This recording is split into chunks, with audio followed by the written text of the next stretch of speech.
Hey guys, what's up? What's up? This is Armin Van Buuren and you're watching We Rave You TV.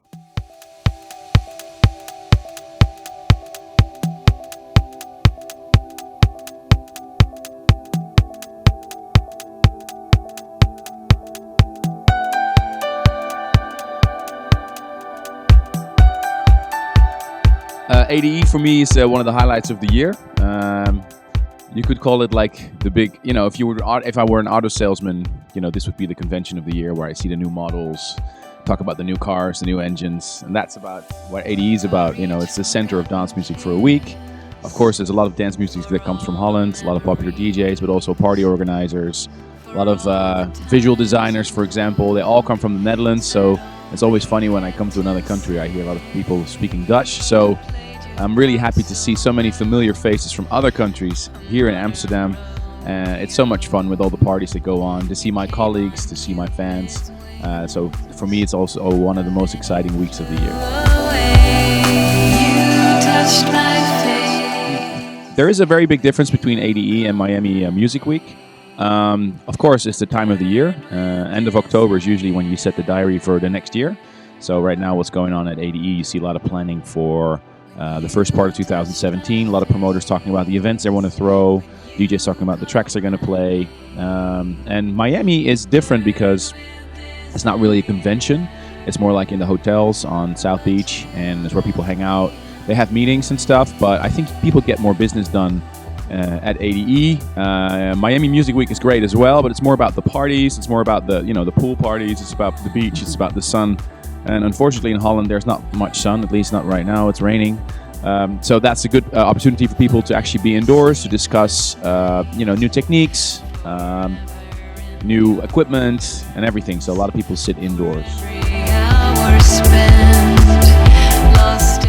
I guess it's asking a chef if you want to, bake like an original meal or use like sort of pre-cooked stuff from the supermarket. Sometimes it's fun to have some pre-cooked stuff and be creative with it. Try to add ingredients that you normally wouldn't expect, and then your food will taste completely different. Sorry to use another food analogy, but I guess it works, I love doing remixes sometimes because you already have sort of a fixed idea and your boundaries are set. You have the vocal and you have the key that the song is in, and you have sort of a fixed, and that makes it easier to actually start. If you have to start from the ground up, you have to think of everything, like melodies, vocals, build up, everything. So it's a lot harder, it's a lot more work to finish an original song, but it gives you more satisfaction. Also, I think a remix, unless it's like really a massive remix that becomes a single, that doesn't happen very often. Then a remix is sort of, everybody forgets about it after a year, 2, maybe 3.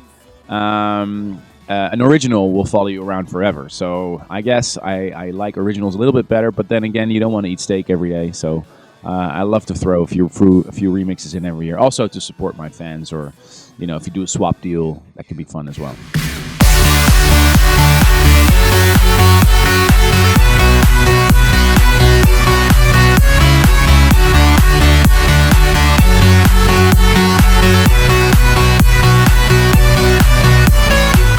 The idea for Club Embrace actually was born out of necessity for the Armin Only show. I do the Armin Only show. It's called Armin Only because I'm the only DJ that's spinning for 7 hours or longer. And the problem is I don't really have a warm-up DJ, so I cannot really put somebody in front of me. So I said, what am I going to do? I'm not going to bang it out right before the show starts. So I need something and I need some music from when people walk in. They get comfortable, they hang out their coats, they get their drinks, whatever. So I was thinking, I want to play a progressive set, but I want to play something that has my sound to it. So I started playing these progressive sets at the State of Trance events in the radio show, doing the warm-up set to test the live stream, to see if the connection's working right before the DJ sets start. And these sets became so popular that we decided to release those sets. So a lot of these progressive producers actually approached me and said, wow, man, thanks for your release, I'm finally getting some income on my tracks. And so I was super excited. So I was in personal contact with a lot of these producers, and they were super excited that I was playing their music. And I said, well, why don't you do a remix, and then I can even promote it more, this sound, because I love this sound. I love progressive. I've always been supporting progressive in the State of Trance. For you that have been following the radio show, I have a really soft spot for the deeper, deep house, progressive house kind of sound. 123, 122, because I think it's the perfect build-up. When you have Christmas dinner, you don't start with a dessert, right? So it's a perfect build-up to the, more epic stadium-filling riffs and stuff like that. So I got some really, really deep guys to do some really amazing interpretations of my older work, bundled them into a 2-hour non-stop mix. So it's 34 brand new tracks, including a new track of my own called Club Embrace Intro, which is out now, which is a sort of old school Armin Van Buuren style, has a breakbeat, trancey, whatever. So it's a little dedication to my fans. So you could see the Club Embrace album as a spin-off from the original Embrace album, just like the old school album is a spin-off from the Embrace album. Looking for another you. It's really hard to say if I prefer Armin Only or State of Trance. What I love about A State of Trance is seeing all these new talents coming up. I mean, don't forget, I get inspired massively by guys that are playing there. I mean, they're not all Armada artists. People think that I'm only promoting Armada or, my own label. That's not true. I'm trying to book artists from other labels as well. So for me, it's just, it's so much fun sitting in a radio studio listening to all the other DJ sets. So I get so inspired by the new guys. Right now, the Psytrance guys are massive. I really love working with them, listening to their sounds. It just inspires trance. I think you got to keep an open eye for the new sounds. So I love hanging out with other, dance music enthusiasts. So, doing A State of Trance is completely different than an Armin Only show, because then it's just me. But what I love about Armin Only is that we're trying to take the next step creatively. I mean, financially, it's probably the worst decision in my career, because, flying with 27 people instead of just 5 is a lot more expensive.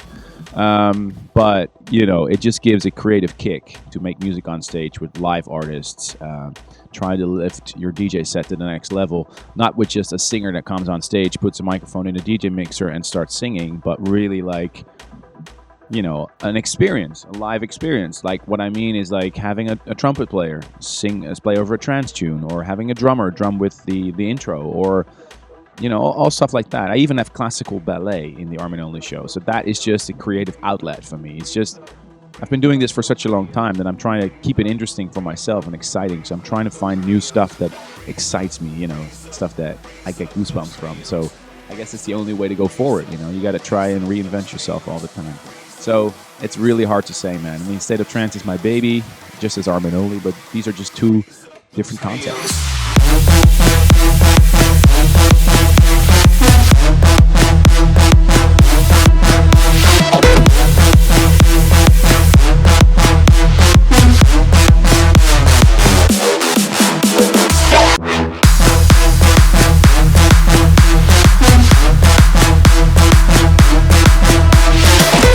This year is a bit different year for me, because I had the Embrace project last year, and the idea behind Embrace was to embrace different cultures, different sounds. Hence the Club Embrace album, hence the old school album. And don't worry, I'll never leave trance. I will always make trance. Trance is in my heart. And yeah, I've been working on the State of Trance 800 theme song right now. That's a scoop. So that's going to be, Hands in the Air, Armin, classic trance, whatever. But I try to keep it interesting for me. So the idea behind Club Embrace and the Embrace album is to embrace different sounds and try to incorporate them into my world. And I go pretty far with that. Actually, I embraced Vincent van Gogh. Of course, he's one of the massive talents from Holland. Everybody knows Vincent van Gogh. The museum always has lines in front. It's a pretty special thing. But to be honest, it took me some time to understand his work and why it's so important. And what really struck me was that the average age of visitors of the Van Gogh Museum is 32. You would expect it to be maybe a little bit older. So apparently Van Gogh is really appealing to a young audience. So I started to really look into his story, and I found some similarities. I mean, I'm not Van Gogh, all right? I'm not trying to level myself with him. I'm not worthy. I mean, he's such a legend. But what I did, I made a multimedia tour that you can do in the Van Gogh Museum until December. I have 11 paintings that I told in my own words what these paintings mean to me. So it's not like all correct historical facts. Of course, I had to fact check them with the museum, but it's in my own words what the Van Gogh painting said to me. For example, there's the famous Van Gogh painting where he paints a skeleton with a cigarette. And I know now why he did that, and I sort of feel what he was feeling and why he did that. He had a hate-love relationship with education. He didn't want to go to school, but he wanted to be a better painter, so he had to paint. Like in Antwerp, he had to learn how to, draw or paint a skeleton. And that's why he painted the cigarette, because it was sort of to underline the fact that he didn't want to paint a skeleton, but he had to because he wanted to learn. So that's kind of a thing, that's one of the things I'll tell you during the tour that inspired me as well, because it's a different way of thinking. If you're an artist, you got to learn how to use a drum machine. You got to learn how to use your DAW. You got to learn how to use a Pioneer CD player. But you have to translate that into your own world, and that's what I found really inspiring. So with the Van Gogh tour, I hope to inspire other people. You don't necessarily have to like Van Gogh. You don't necessarily have to like all the tracks on Embrace. But I hope you can open your world to these new sounds. And that's the idea behind Van Gogh. Open your world, embrace, especially in these times. I think it's important that we're open to different religions, different cultures, different food, different friends.